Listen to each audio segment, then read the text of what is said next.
So you would not believe how many different types of herbalists there are that you can actually become. It's not just one type. There's honestly like 10, 13, 14, 15 different categories of herbalism or herbalist that you can study and that you can...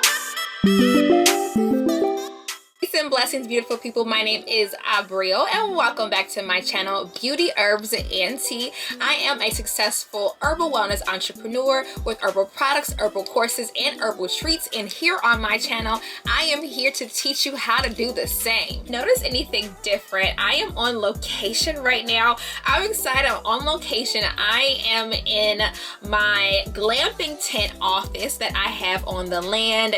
If you don't know, I am turning my land into an herbal wellness retreat space for you all to come and glamp and learn how to grow herbs and learn how to forage, learn everything about herbs and herbalism. And so this is one of the tents that I've turned into my office. But anywho, let's go ahead and get into the title of this video.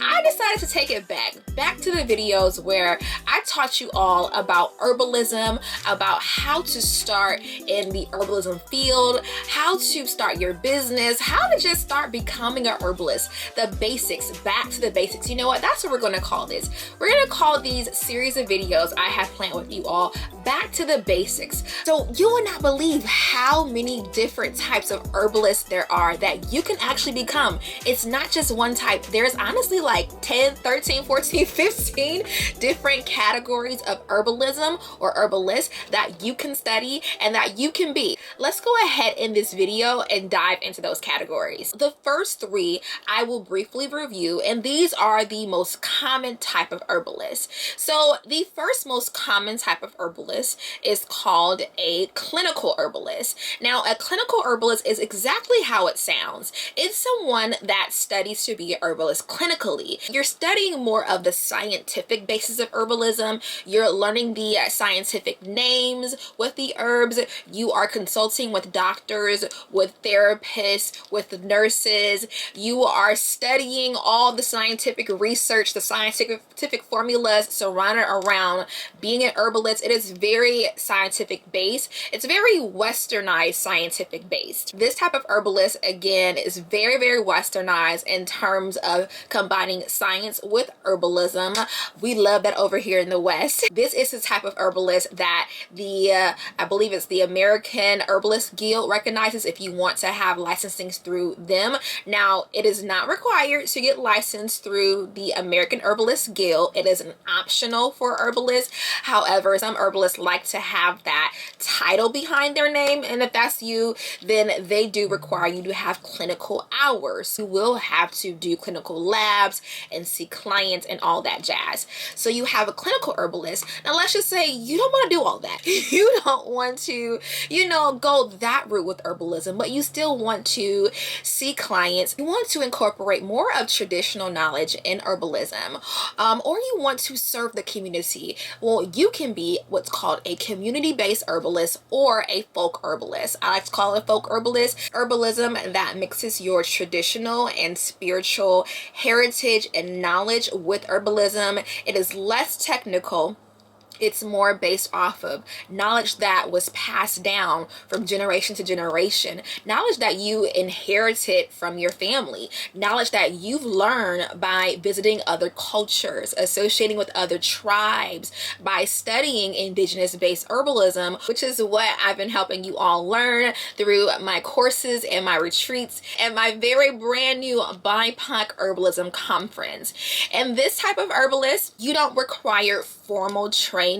You can be a self-taught herbalist or you can be a formally trained herbalist. It's up to you. So the next most common type of herbalist is a home or family herbalist. So you might see home herbalist or family herbalist through different herbalism schools. And this is somebody who honestly just wants to learn herbalism so that you can take care of yourself and take care of your family. But it teaches you all of the basics. This is the most basic type of herbalism. But look, Herbalists, we are not basic, okay? We are not basic over here, but this will be the most basic type of training because, again, you're learning the basics so that you can learn how to take care of yourself and take care of your family herbally. Herbs to help more with daily illnesses, colds, flus, sprains, allergies, babies, children, things like that. So the next most common type of herbalist that you can become is a product-based herbalist.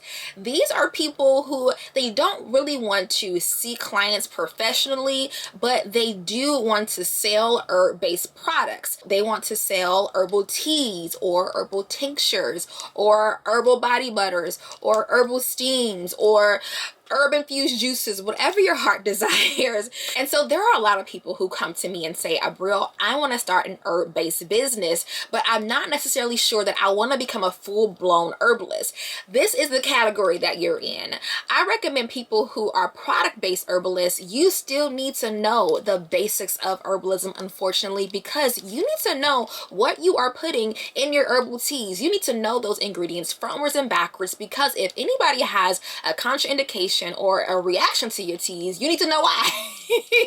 You need to know how to blend and how to mix and how to formulate. Honestly, that's the most important thing. You want to make sure that you're formulating herbs and you're formulating blends. You want to make sure that you're formulating effective blends and blends that are also not going to harm someone.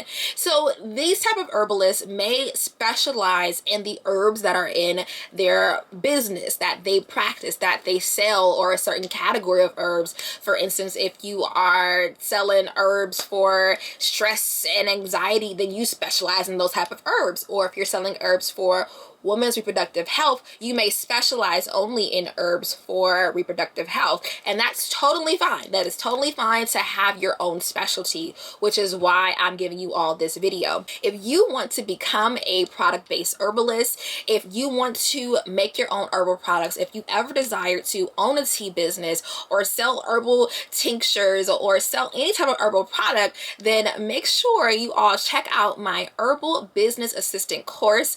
I am extending the enrollment for you all. I am teaching you how to start an herb-based business step by step, okay? I'm taking you from idea to making money. We're covering all of the licenses, the permits, the GMP, the FDA, website design, marketing, graphic design, hell, everything, okay? Everything. I'm teaching you how to start that six-figure herbal business just like I did 3 years ago. So go ahead and click the link in the description box to sign up for that. Again, I am extending the enrollment for you all to join me because I want more people to live a life of freedom via herbs in nature.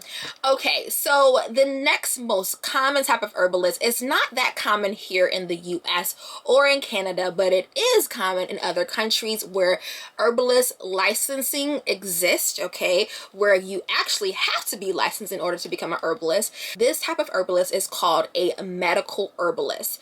So in places such as the UK, again, herbalism is regulated, unfortunately. I just talked to my herbal friend Na Ajele, and she is a traditional Ghanaian herbalist who happens to be a licensed medical herbalist in Ghana, and she told me the strict requirements of herbalism, of herbalists over there, and I didn't like it. So I feel for you all. Again, there is a benefit to having licensing, to having some requirements, but I don't believe that I should have to go through a 4-year university degree to learn what is my birthright, what my ancestors passed down to me. And I also don't believe in placing restrictions and access on herbal information, but that's another video. For another day. So if you do live in those places where herbalism is licensed and regulated, then you would get what is called a medical herbalism degree, and you would become a medical herbalist. And so you would have to go to school for this. I believe most are 4-year programs. If you do stay in one of those countries where this exists, go ahead and please correct me in the comments if I have that wrong. The next type of herbalist that you can become is an herbal educator, and this is what I have been leaning into the past 2 years, and I am loving it over here. I am loving teaching you all about herbs, about herbal teas, and how to start an herb-based business. So right now I have about 6 or so courses on herbal teas. I specialize in herbal teas, and honestly, if you have the knowledge, you can just teach about herbs if you specialize in a certain area. I specialize in formulation. That's my jam. I know how to put some teas together that's gonna do what they're supposed to do. And so you can totally just teach herbalism and have herbal courses and classes and workshops and not see clients and not sell products. The 6th type of herbalist you can become is an herbal supplier. So you make herbal products, but you wholesale your products out to small mom and pop companies or big businesses like a Whole Foods. I'm sorry, y'all, my partner is over here working on the land and he just started drilling, so sorry if you can hear that. But back to an herbal supplier. So you can wholesale, private, and white label your products to other companies, and you can make money that way. So it's like you're an herbal product maker. You will provide your products to other companies. They will either sell your products and with your label, or sell your products and slap their label on it in their business. The 7th type of herbalist you can become is an herbal wildcrafter or forager. It's exactly how it sounds. It is someone who specializes in identifying and harvesting herbs in nature.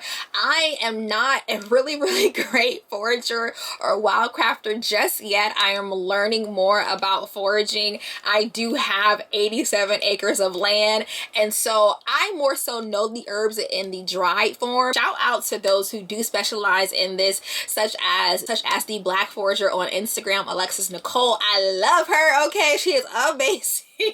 I would love to get her to speak at the BIPOC Herbalism Conference. I'm manifesting that for 2024. I am also inviting a traditional forager to my land next month, and he's going to help me identify some native species on my land. So I'm excited about that. Along the same lines, the 8th type of herbalist you can become is an herbal botanist. Now, it's kind of similar to an herbal wildcrafter or forager, but you're not actually going foraging for these herbs, but you do specialize in exploring herbal taxonomy, herbal ecology, and all things plants. Okay, you are expert when it comes to the different parts of plants, how to identify plants, how plants grow, all things botanist related. And so you can become an herbal botanist, and that can be your specialty. The 9th type of herbalist you can become is an aroma therapist. Yes, this is a type of herbalist. Aromatherapy may require a certificate program depending on where you are. Aromatherapy herbalists specialize in the essential oils of the plants. Now, it's important to actually know what you're doing when it comes to essential oils, just because essential oils are powerful. Okay, just to give you an example, just to make one drop of rose essential oil, it takes over 60 roses to make that one drop. Imagine what one drop of this essential oil is doing to your body. So it's really important to know exactly how these essential oils work in your body, on your body, because ingesting them can be very dangerous. Okay. Okay, we're almost done. The 10th type of herbalist that you can become is I forgot that quick. It is an herbal formulator. So you are somebody who just specializes in formulating herbal products, or formulating different types of herbal blends and then selling your herbal recipe to other companies, or formulating a herbal blend for other companies as well. So for instance, a large company will come to you, which they actually have. I can use myself as an example because this has happened to me several times. A large company comes to me, or small businesses come to me and say, hey, Abriel, I have a business that specializes in teas for stressful mothers. I would love for you to help me formulate a tea blend that mothers can take via pregnancy and during postpartum. And so I will go in my little herb office, my herb kitchen, and I will practice blending different herbs together to achieve that maximum effect. I understand all of the phytonutrients and the phytochemicals that come into play when it comes to herbs and formulation, and I will give them the blend with the exact measurements that they can then go ahead and reduplicate, reproduce in their business. So if you are somebody who likes the science-ness behind it, it's a little sciencey, but it's also very chemistry. That's what it is, because you're literally trying to get the best combination, the best formulation. You're trying one herb, mixing that herb with this. It may not work, so you're adding another herb to balance out the energetic flavors and compounds. And then you might have a blend that's too drying, so you have to add a moistening herb to that blend. So that's what I do, y'all. So if you love something like that, if you love to experiment with formulation, this may be the type of herbalist for you. The last type of herbalist we're going to discuss is an herbal farmer. So this is someone who grows herbs. You can grow for yourself, or you can grow herbs to source for other large companies and small businesses. There are a lot of small herb-based farmers. Just go on Google and Google herb farmers in your area. I encourage all of you to support your herb-based farmers because they're small businesses and they need our support. So those are all the different types of herbalists that we're going to cover in this video. As far as me, what type of herbalist do I consider myself to be? I'm a combination of a lot of these. You don't have to just settle on one type of herbalism. So for myself, I am, let's see, I do a lot, y'all. I am an herbal formulator. So I do specialize in formulation when it comes to medicinal herbal teas. I am also an herbal educator as well. I started being an herbal product maker, and I still make products. My business went on a hiatus because we were rebranding, and so I'm bringing the herbal teas back, y'all. They're coming back this year, rebrand and everything. So I would be considered again someone who sells herb-based products. And once upon a time ago, I was an herbal supplier, which means that I offered wholesale in my business. It became too much for me. What else? I would also consider myself a traditional based herbalist mixed with a clinical herbalist as well. I do have formal clinical training as an herbalist. I do have traditional folk training as an herbalist. So again, I'm a mixture of several things. You can be a mixture of several things, or you can just focus on 1, 2, or 3 of these different types of herbalists. But that is all I have for you all today. Let me know down in the comments, which type of herbalist would you consider yourself, or which type of herbalist would you like to become? I stopped saying this in my videos. I don't know why, but if you love this type of content, please give this video a thumbs up so we can, number 1, push it through the algorithm. People have forgot about me. My views are not viewing like they used to just because I've been so busy with life. So we want to get this video out there, and also thumbs upping this video or liking this video lets me know that you like this type of content and that you want more of this type of content. If you want to become an herbal product maker and start your own herbal business at home, make sure to join my Herbal Business Assistant course, where I teach you how to launch your herbal business in less than 90 days. So that is all I have for you. Again, thanks for watching. As always, don't forget to stay safe, stay healthy, and stay blessed, and I'll see you all in the next video. Bye.